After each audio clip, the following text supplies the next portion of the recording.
This February is a month of intense honesty, revelation, and getting very serious about what the truth objectively is that we need to build our life off from. It's not a very loosey-goosey, fun, creative month. It's much more about what is the cold, hard truth here. So yeah, if you're excited to get into that, make sure that you like, subscribe, and hit the notification bell so that you are always up to date with what the stars have in store for you. Hi, I'm Maren. If you're new here, I make videos on astrology. I'm a Western astrologer using the tropical zodiac, and I also make music. I have songs out, so do check those out down below. And if you want a reading from me, that is also linked down below. And this month doesn't have the most going on, but what it does have going on is very serious. And we do start out at the beginning of the month on the 5th with Mercury conjunct Pluto in Aquarius. So Mercury being in Aquarius shows that our communication and our discussion is very big-brained, very philosophical, very competition of being witty. It's very linear, very serious, dry, kind of an architectural energy is what I get with Aquarius, so it's the communication.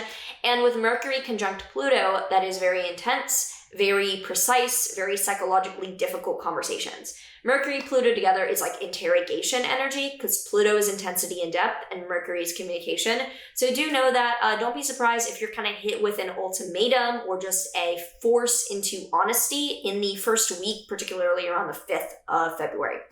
Then from the 7th to the 8th, Venus will be in Capricorn, trine Uranus and Taurus. This is actually really cool because Venus in Capricorn is old money, traditional, honorable, strategic, kind of serious relationship energy. Venus in Capricorn is all about value and the plan and the marriage. Hypothetically, the metaphor I use is the marriage that's both business and they look cute with you, where it's they're important to me and they're useful to me and we have an emotional connection. So there has to be, that logic there.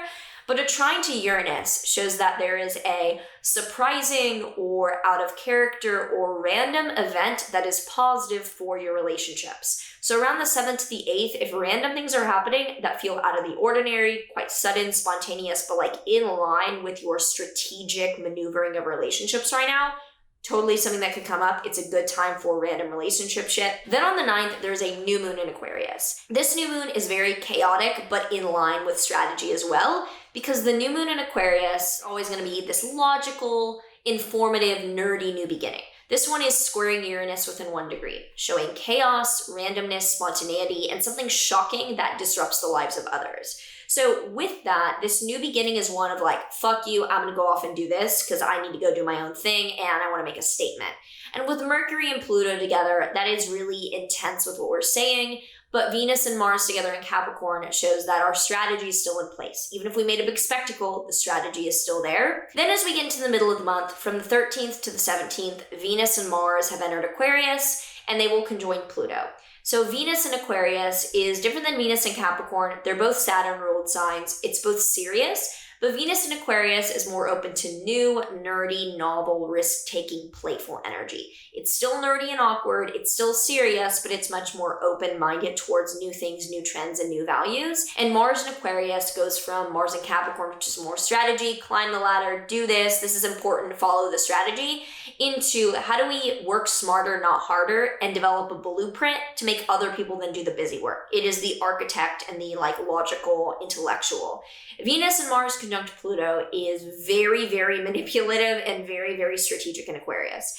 Different than Capricorn strategy, which is much more about move the chess piece here and, we want to make this exact thing. Venus and Mars in Aquarius is more how do we make an entire game for other people to play in? And how do I sit back and just watch? And it's a little bit more, dare I say, calculating and unemotional, but also less precise. It's more let's build this entire thing that others can play in and let's just sit back and watch and I want to build a world on my own. But it's less about let me get this person back in a specific way like Capricorn would be. So Venus and Mars conjunct Pluto in Aquarius from the 13th to the 17th is very much playing with other people's entire lives or trying to make strategy moves that create entire drama situations, not that are very personal and not that are that hurtful, but you're playing a game, wanting to strategize and build this world or weird situations to be in. Okay, jumping back in a day later. Sorry, I got interrupted yesterday and could not resume filming, so we're jumping back in on the 19th when the sun enters Pisces. So even though there's still going to be a lot of Aquarius energy in the second half of the month, the fact that the sun does enter Pisces does mean that from the 19th onward, there is a more spiritual, relaxed, more artistic stick energy to get in touch with. However, the very end of the month has a much more serious energy, but we'll get into that when the time comes. Then from the 20th to the 23rd, Venus and Mars are still conjunct in Aquarius. This will probably mean that in relationships and with people that you're around or just like in contact with, there is an aloofness and a nerdiness and an informative quality of the way that they're speaking and acting. You'll probably be catered towards like larger group events rather than really intimate, meaningful events, because Aquarius is all about information collecting rather than getting like close to people. Sorry, I said what I said. Then from the 24th to the 28th, Venus and Mars are going to square Jupiter in Taurus. This is awesome. Whenever there's an aspect to Jupiter, whether it is a trine, conjunction, square, opposition, whatever, it is really, really positive. So Venus and Mars squaring Uranus in that last week of the month shows that relationships, actions, and getting along with others is made really positive and abundant. Usually when there's a square from Venus to Jupiter, that is like the best possible combination ever.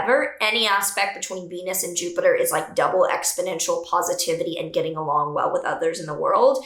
A square from Mars to Jupiter shows that our actions and what we're actually like behaving like and putting our aggression towards is also doing well. So that is really positive.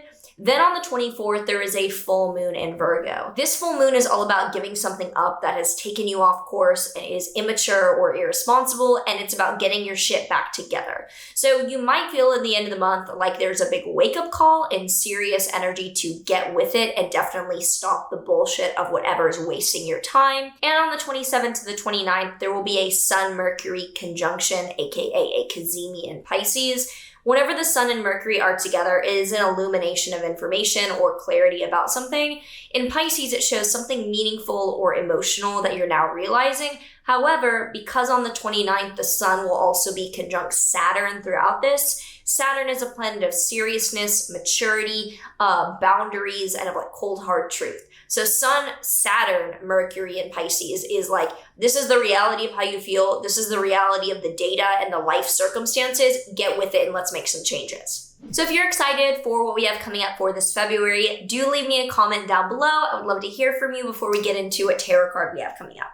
So the tarot card we have for this February is the King of Pentacles upright. So this is like, it's so cringe, but it's the way it was taught to me and it's something that sticks with me. King of Pentacles is like the most daddy energy out of any tarot card because Pentacles is money, power, material resources, and the King is the active power at hand revolving around that. So this is kind of showing like, think about your money. Think about your money, your possessions. What do you need to have this month? This is a very informative, data-driven month. Hopefully you enjoyed this and hopefully you are looking forward to this February. If you are or if you aren't, let me know down below how it's feeling for you. And know that I have videos for each and every sign that go in depth about how this is impacting your chart. So if you're not already watching for your rising signs every month, I do have those videos on my channel as well. Anyway, I hope that this was helpful and I will see you in the next one.